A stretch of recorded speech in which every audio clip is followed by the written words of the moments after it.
चटपटीत, खमंग, तोंडाला चव आणणारी आणि जेवणाची रुची वाढवणारी अशी कोशिंबीर किंवा सलाद ही रेसिपी आपल्यासोबत शेअर करते. नमस्कार मंडळी, वेलकम टू निरालीबाई चॅनल. तर ही कोशिंबीर आपण करणार, तर पटकन रेसिपीला सुरुवात करूया. एक मोठा बाऊल घेतलेला आहे, त्यामध्ये एक मोठा कांदा तो बारीक बारीक फोडी करून असा चिरून त्यात घातलेला आहे. त्यामध्ये काकडी, तर 3 काकडी घेतलेल्या आहेत, गावरानी काकडी, तिचं साल काढून त्यासुद्धा बारीक बारीक फोडी त्यात करून घातलेल्या आहेत.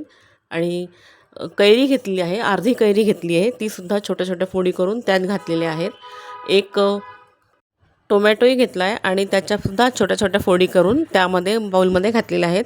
आणि हे सर्व जिन्नस त्यामुळे तोंडाला चव येते या सलादची. एक छोटा चमचा साखर ती घातलेली आहे त्यामध्ये आणि चवीनुसार मीठ.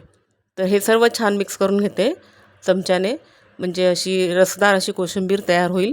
तर सर्व छान मिक्स केल्यानंतर तर त्या गॅसवर मी फोडणीचं कढलं ठेवलेलं आहे आणि त्यामध्ये 2 चमचे छोटे चमचे तेल घातलेलं आहे. तेलसुद्धा चांगलं तापलेलं आहे. ते कढलं घेतलं आहे आणि त्यामध्ये आता एक छोटा चमचा मोहरी घातली आहे, ती तडतडली. एक छोटा चमचा जिरं घातलं आहे, तेही फुललं. पाव चमचा त्यात हिंग घातला आहे.